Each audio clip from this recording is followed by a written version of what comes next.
Bonjour, c'est Cindy Dauvin et bienvenue dans le tête-à-tête QVT. Avec mes invités, nous allons aborder des thèmes en lien avec la qualité de vie au travail. Bonjour Adrien Chignard, bienvenue dans notre tête-à-tête QVT. Pouvez-vous vous présenter et nous parler un peu de votre parcours? Bonjour, merci de me recevoir. Donc Adrien, 38 ans, psychologue du travail et des organisations. Je suis un garçon monocompétent. Je ne sais faire que de la prévention des risques psychosociaux en situation de travail. J'ai une activité de conseil auprès des entreprises, plutôt des grandes maisons. Je pense travailler pour à peu près la moitié du CAC 40, du plus simple, le stress, au pire, braquage, suicide, des prises d'otages en situation de travail. Manifestement, là, depuis quelques mois, les choses se tendent. Je pense qu'on aura l'occasion d'y revenir. Je fais beaucoup plus de RPS que de QVT en ce moment. En parallèle de ça, j'enseigne dans 3 universités. Je suis membre du jury pour l'obtention du titre de psychologue et je fais partie d'une équipe de recherche universitaire sur les déterminants humains du succès, les transformations organisationnelles. J'écris des bouquins très méthodologiques, on va dire, sur les stratégies d'intervention en prévention des risques et pas mal d'interviews sur les sujets qui vont nous animer aujourd'hui. Super, c'est passionnant.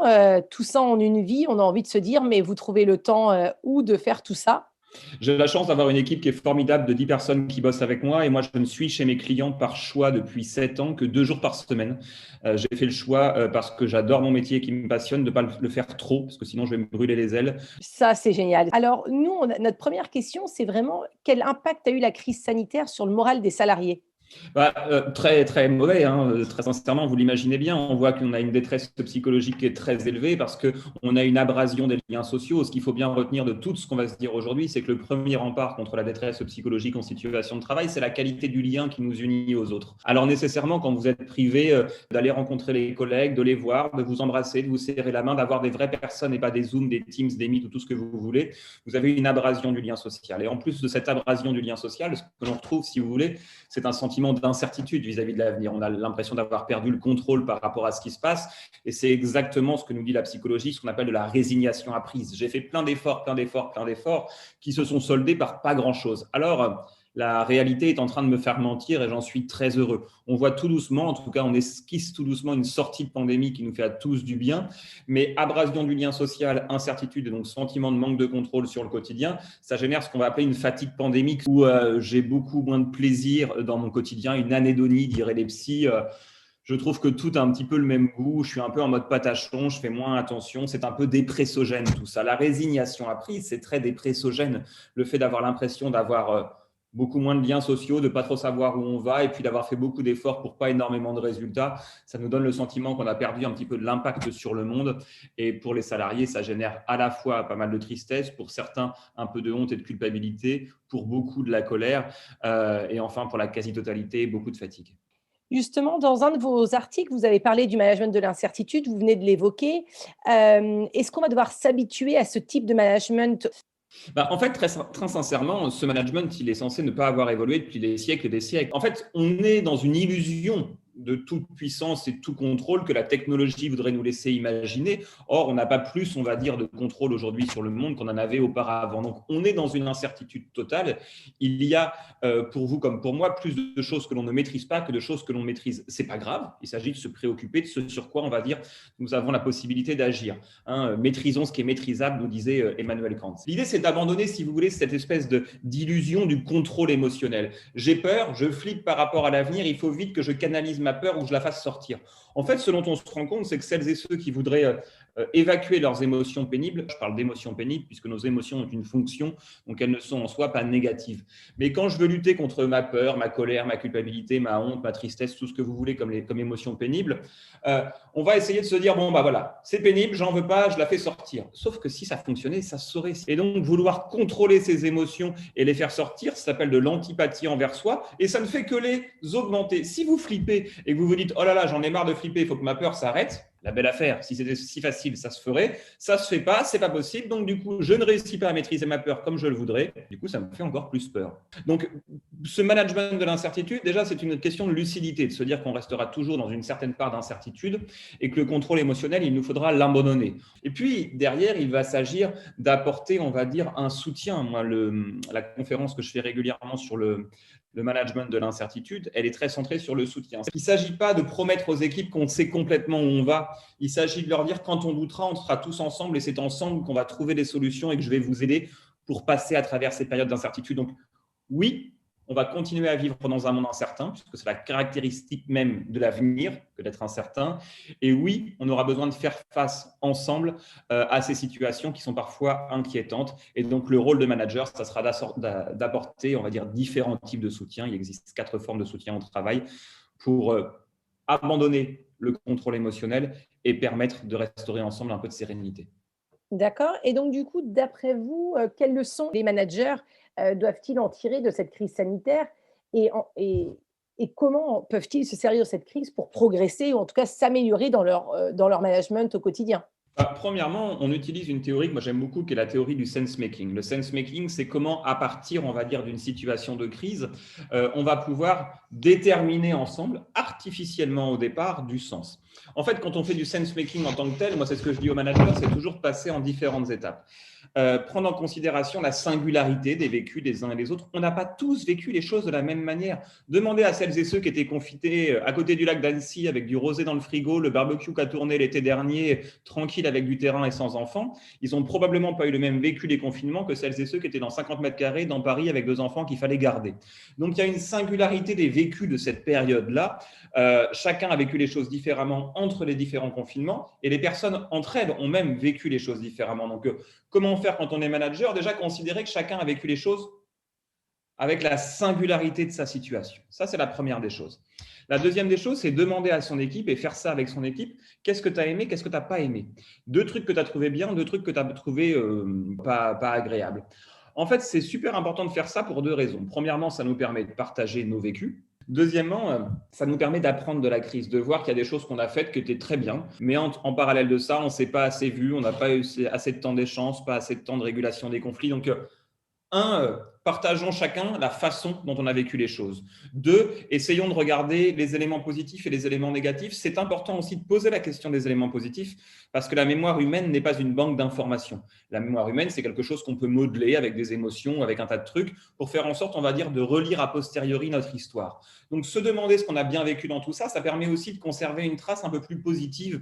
Et puis derrière, quand on est manager, qu'on a posé la question comment tu as vécu ça, qu'est-ce que tu as bien aimé, qu'est-ce que tu n'as pas aimé, ce qui va être important pour les managers, c'est aussi de faire un peu de ce qu'on appelle de la révélation positive de soi, c'est-à-dire de savoir dire pour moi aussi, c'était quelque chose de nouveau, je ne suis pas exceptionnel. Dans la nouveauté, je ne peux pas promettre l'excellence, ce serait une brutalité. Donc moi aussi, j'ai dû m'adapter. Il y a probablement des choses que je vous ai demandées ou des trucs que j'ai faits qui n'étaient pas adaptés. Et un mode de fonctionnement qui est sain, c'est un mode de fonctionnement dans lequel on questionne nos pratiques mutuelles. On sait se dire quand on n'est pas content. Ça crée ce que nous, les psys, on appelle un climat de sécurité psychologique et très propice à la performance. Une fois qu'on a fait ça, parce que n'oublions pas qu'un manager en français, ça se traduit par un responsable. Et Nous le sommes responsable dans d'accord. le dictionnaire, c'est celui qui sait reconnaître ses erreurs.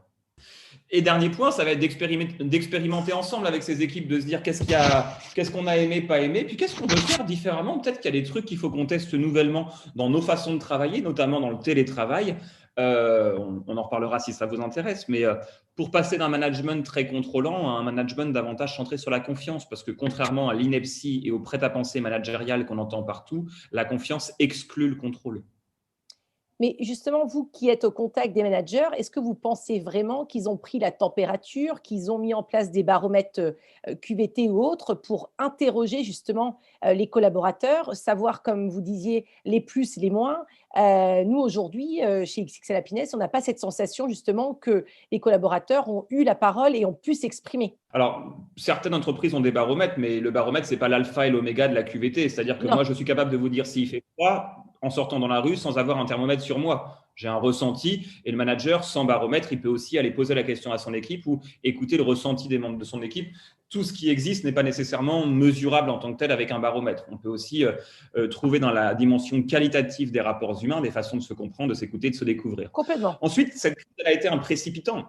Et un précipitant, c'est quoi? Vous savez, c'est comme le cannabis, l'alcool ou les jeux vidéo violents. C'est-à-dire qu'en soi, ils ne créent pas la violence. C'est comme l'alcool, ce sont des désinhibiteurs. Donc, si vous avez de la violence en vous, et comme tout être humain, vous avez une composante de violence en vous, elle est désinhibée, les filtres sont désinhibés avec l'alcool et le cannabis, alors du coup, vous passez à l'acte plus facilement. Cette crise, ça a été un précipitant, ça a été un révélateur, si vous voulez. Celles et ceux qui étaient les très bons managers sont devenus excellents, celles et ceux qui étaient moyens sont devenus vraiment nuls.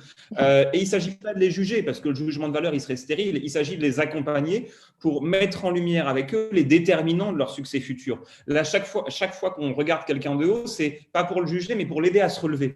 Donc, les managers qui sont en difficulté avec les équipes, il s'agit de les aider à comprendre ce qui les met en difficulté pour les amener à grandir avec leurs équipes. Il s'agit de les aider à créer de la valeur pour faire en sorte que l'entreprise perdure. Bien sûr, on a parlé de télétravail avant. Pour vous, justement, quels sont les impacts du télétravail pour les salariés?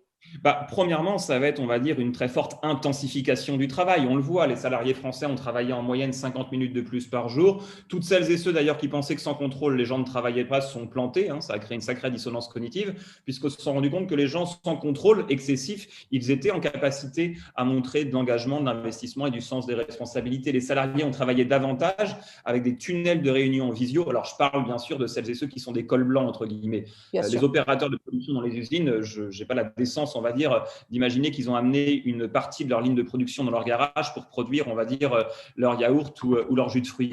Donc, ce que je veux dire par là, c'est que pour celles et ceux qui sont dans des fonctions plutôt comme la mienne, des fonctions de col blanc, on a intensifié les temps de travail, on a une raréfaction des temps de pause, de ce qu'on appelle des espaces interstitiels, des petits moments entre les réunions pour réguler les conflits, prendre des décisions plus vite, donner du sens au travail. Donc, globalement, le terme à retenir, c'est une intensification du travail de par, on va dire, sa quantité ou de par sa qualité. D'accord. Et du coup, vous êtes pour un télétravail intégral, 5 jours par semaine, ou plutôt mesuré, donc 3 jours, 2 jours? Quel est votre avis sur la question? Mon avis, c'est que je vais être taquin, la question est fort mal formulée. Mais je suis taquin avec toutes celles et ceux qui me posent la question comme ça, donc n'y voyez aucune offense. Ce que je voulais dire, c'est qu'en fait, le télétravail, c'est un mode d'organisation de l'activité. Et un mode d'organisation de l'activité, il doit s'ancrer nécessairement sur la nature de l'activité. Je m'explique. Si vous êtes comptable, fournisseur, vous avez la possibilité, fort probablement, d'être 5 jours en télétravail par semaine si vous le souhaitez. Si vous avez la nécessité d'être régulièrement sur site compte tenu de la nature de votre activité, alors il faut que vous soyez sur site plus facilement. Moi, ce que je dis à toutes celles et ceux qui me posent la question, c'est qu'on doit penser le télétravail en lien avec la nature de l'activité des personnes. Et puis, si ça ne vous convient pas, on changera. C'est-à-dire que la mise en place d'une nouveauté encapsule la possibilité de son échec. Il suffit juste de se le dire. Donc, moi, je ne suis pas sur du full télétravail ou du pas full télétravail. Je suis pour qu'on donne aux managers en proximité la possibilité, avec leurs équipes, de tester des nouvelles façons de s'organiser. Je crois que ça n'est pas un comex de dicter si 5 jours ou 0 jours, c'est le bon jour. Alors, on a quand même quelques garde-fous qui nous amènent à penser qu'effectivement, du 100% remote, c'est mauvais pour la santé et pour la performance. Donc, je suis bien sûr pas favorable à ça. Mais en revanche, pour le curseur, il doit être indexé sur l'activité. Et la meilleure façon d'indexer sur l'activité, c'est de poser la question à celles et ceux qui la produisent. Je suis complètement d'accord. Nous, aujourd'hui, chez XXL Happiness, on voit quand même très régulièrement que ceux qui sont en télétravail de manière excessive, si le mot peut être excessif, il manque clairement de cohésion d'équipe, de brainstorming, et les équipes ne sont pas aussi performantes. Encore une fois, tout dépend du domaine d'activité, des managers. Mais dans tous les cas, c'est vrai que les équipes apprécient être sur le lieu de travail pour pouvoir échanger et avoir un cadre, ce qui n'est pas toujours le cas malheureusement quand on travaille chez soi, vous l'avez dit, et je valide à 100%. Vous avez fondé Sens et Cohérence en 2014. C'est un cabinet qui propose des approches innovantes pour promouvoir justement la QVT et les risques psychosociaux. Alors, quelle va être votre innovation en 2021-2022 sur ces sujets si préoccupants? Ouais, en fait, ma préoccupation première, c'est d'opérer un retour aux fondamentaux. C'est-à-dire que la situation est suffisamment tendue et grave dans beaucoup d'entreprises. Moi, j'accompagne plein de plans sociaux en ce moment. On n'a jamais vu un tel nombre, on va dire, de suicides. Enfin, la semaine dernière, on a quand même géré un féminicide, un assassinat. Enfin, ça fait quand même partie des choses qui se tendent. La conférence qu'on me demande le plus depuis 2 mois, c'est gérer et prévenir sereinement les conflits, parce que après 18 mois de pandémie, il y a une abrasion de la tolérance à la frustration qui fait que les uns et les autres sont quand même beaucoup plus agressifs, hostiles, incivils ou agressants, et que ça met les salariés en situation tendue. Donc, moi, en fait, ce que je voudrais pour les années à venir, c'est qu'on sache différencier ce qui est sain de ce qui est agréable. Et quand on se parle de QVT, qu'on parle de sujets qui génèrent véritablement une amélioration des conditions de travail. Je suis assez hostile à tout ce qui est pour moi un peu paillettes, perruques et danse en groupe. Il me semble qu'il y a des choses qui sont beaucoup plus fondamentales à mettre en place en situation de travail, que la question du bonheur au travail, pour moi, est quelque chose qui est pervers dans sa formulation, et qu'on revienne aux fondamentaux, aux déterminants de la santé psychologique en situation de travail. Pour moi, il ne s'agit pas de promettre le bonheur, mais à minima de garantir la santé. On sait aujourd'hui, les études scientifiques sont très claires sur autonomie, compétence, affiliation, ce qui va déterminer la santé physique et mentale des salariés en situation de travail. Donc, pour moi, l'innovation, ça va être d'assurer, on va dire, un regard lucide sur ce qui est réellement un déterminant de la santé au travail et un regard lucide sur ce qui est très marketing. Alors, je ne dis pas que c'est inintéressant de faire du marketing, mais ça sert d'autres enjeux que de la santé. Donc, là, pour l'instant, l'idée, ça va être déjà de garantir à chacun des conditions de travail qui n'esquintent pas sa santé au service à la fois des salariés, des employeurs et du travail. Moi, je dis souvent, je suis un psychologue qui ne sait pas soigner les personnes, je soigne le travail parce que c'est ce qui me semble, on va dire, être un grand promoteur de santé. On le sait, toutes celles et ceux qui sont en situation de travail sont en meilleure santé que celles et ceux qui sont en situation d'inemploi. Donc, le travail est très bon pour la santé, c'est les conditions dans lesquelles on l'exerce qui peuvent abîmer notre santé. Veillons à des conditions de travail en faisant moins, mais en faisant mieux. Et à mon avis, ça sera la véritable innovation des années à venir. C'est plutôt plutôt bien résumé. Alors, juste petite précision, nous, vous dites bonheur au travail. Nous, c'est un mot qu'on n'utilise jamais et on parle de bien-être au travail. Le bonheur est beaucoup trop subjectif et aujourd'hui, on ne peut pas, nous, en tant que tiers indépendant de confiance, quand on accompagne les entreprises, on ne peut clairement pas garantir le bonheur au travail. Par contre, on peut garantir un bien-être. Donc, je comprends ce que vous voulez dire sur cette partie-là. Nous arrivons à la fin et nous avons donc une question traditionnelle dans notre podcast. Qui souhaitez-vous nominer pour l'interview de notre tête-à-tête QVT? Et moi, j'ai envie de vous parler d'un garçon dont vous entendrez beaucoup parler, qui s'appelle Simon Baron, qui est directeur scientifique d'une entreprise qui s'appelle Assess First, qui est une entreprise qui est une scale-up, hein, qui est en train de se développer dans le Oui, monde je entier, connais. qui marche très bien. Assess First a décidé de passer ses équipes en full remote, en 100% télétravail, et font partie des rares entreprises qui ont eu le courage, parce qu'ils ont une vraie approche scientifique, de mesurer l'impact de leur choix sur différentes dimensions, mesurées de façon scientifique, et d'apprendre avec leurs collaborateurs ce qu'il faut réajuster ou pas.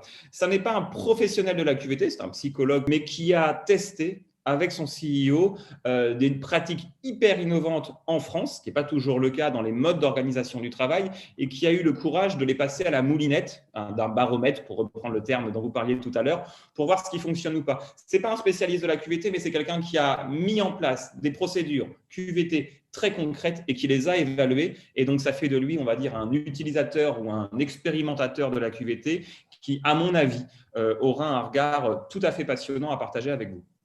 Super. Bah, écoutez, merci Adrien pour toutes ces explications de la psychologie en entreprise et surtout pour cette sincérité dans vos propos. Et ça fait aussi du bien d'entendre parfois les choses. Donc, merci et très belle journée. Merci à vous. Au revoir.